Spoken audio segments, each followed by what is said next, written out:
ಮದುವೆಯಾಗಿ ಅದೆಷ್ಟೋ ಕಾಲ ಕಳೆದು ಹೋಯಿತು. ಸರಿ. ಆದರೆ ನಮ್ಮ ಪಾಲಿಗೆ ಸಂತಾನ ಎನ್ನುವುದು ಲಭಿಸಲಿಲ್ಲ. ಅದೆಷ್ಟೋ ಕುರುಗಿದವರು ಮರಗಿದವರು. ಆದರೂ ಕೂಡ ನಮ್ಮ ದಿನನಿತ್ಯದ ಕಾಯಕ ಅದುವೇ ಬ್ರಗಬೇಟೆಯನ್ನಾಡುವುದು. ಎನ್ನಿನಂತೆ ಬ್ರಗಬೇಟೆಯನ್ನಾಡಲು ಸುಖವಾಗಿ ಕಾನನವರಿಗಾಗಿ ಹೋದೆ. 3 ದಿಕ್ಕಿನ ಬ್ರಗಬೇಟೆಯನ್ನು ಆಡಿದೆ. ಆಯಾಸ ಪರಿಮಾಣದಿಗಾಗಿ ಒಂದೆಡೆ ಕುಳಿತಿರೋ ಸಂದರ್ಭ ಅಲ್ಲೊಂದು ಚೋದ್ಯ, ಬೇರೆ ಏನೂ ಅಲ್ಲ. ಆ ಕಾನನ ಪ್ರದೇಶದಲ್ಲಿ ನನಗೆ ಕೇಳಿಸಿದ ಒಂದು ಸಣ್ಣ ಮಗುವಿನ ಧ್ವನಿ. ನೇರವಾಗಿ ಅಲ್ಲಿವರೆಗಾಗಿ ಹೋದೆ. ಆ ದೇವರು ಕೊಟ್ಟ ಪ್ರಸಾದ ಎಂಬ ರೀತಿಯಲ್ಲಿ ಆ ಮಗುವನ್ನು ಎತ್ತಿಕೊಂಡು ಇಲ್ಲಿವರೆಗಾಗಿ ಬಂದಿದ್ದೇನೆ. ಒಮ್ಮೆ ಅತ್ತ ನೋಡು ಪ್ರಭು.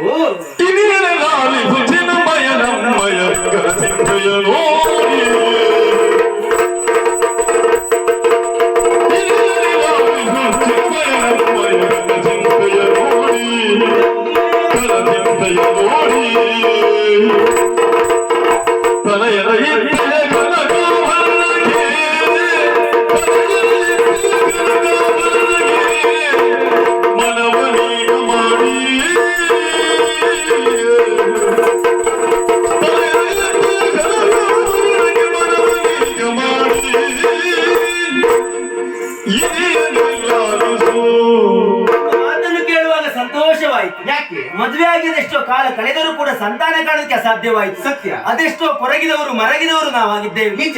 ಇದೆಲ್ಲವೂ ಕಷ್ಟ ಎನ್ನುವುದು ದೇವರಿಗೆ ಅರ್ಥವಾಗಿ ನಮಗೆ ಮಗುವನ್ನು ಅನುಗ್ರಹಿಸಿದ್ದಾನೆ.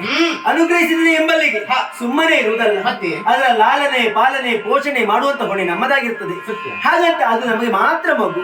ಲೋಕಮುಖಕ್ಕೆ ಅದರ ಪರಿಚಯ ಆಗಬೇಕು ಅಂತ ಆದ್ರೆ ಆ ಮಗುವಿಗೊಂದು ಹೆಸರು ಬೇಕಲ್ಲ. ಹೌದು, ನೀನು ಹೇಳಿದ ವಿಚಾರ ಏನೆಂಬುದಾಗಿ ನಾನು ಗ್ರಹಿಸಿಕೊಂಡಿದ್ದೇನೆ. ಹಾಗಾದ್ರೆ ಆ ಮಗುವನ್ನು ಎತ್ತಿ ತರುವ ಪೂರ್ವದಲ್ಲಿ ನಾನೊಂದು ನಿರ್ಧಾರವನ್ನು ಕೈಗೊಂಡಿದ್ದೇನೆ. ಏನು? ಬೇರೆ ಏನು ಅಲ್ಲ, ಆ ಮಗುವಿನ ಮುಖವನ್ನು ನೋಡ್ತಾ ಇದ್ದೇನೆ, ಪೂರ್ಣ ಚಂದ್ರನ ಹಾಗೆ ಶೋಭಿಸ್ತಾ ಉಂಟು. ಸರಿ. ಅದಕ್ಕಾಗಿ ಇನ್ನು ಮುಂದೆ ಆ ಮಗುವಿಗೆ ಚಂದ್ರಹಾಸ ಎನ್ನುವುದಾಗಿ ನಾಮಕರಣ ಮಾಡೋಣ. ನಿಮ್ಮ ಇಚ್ಛೆ ಅಂತ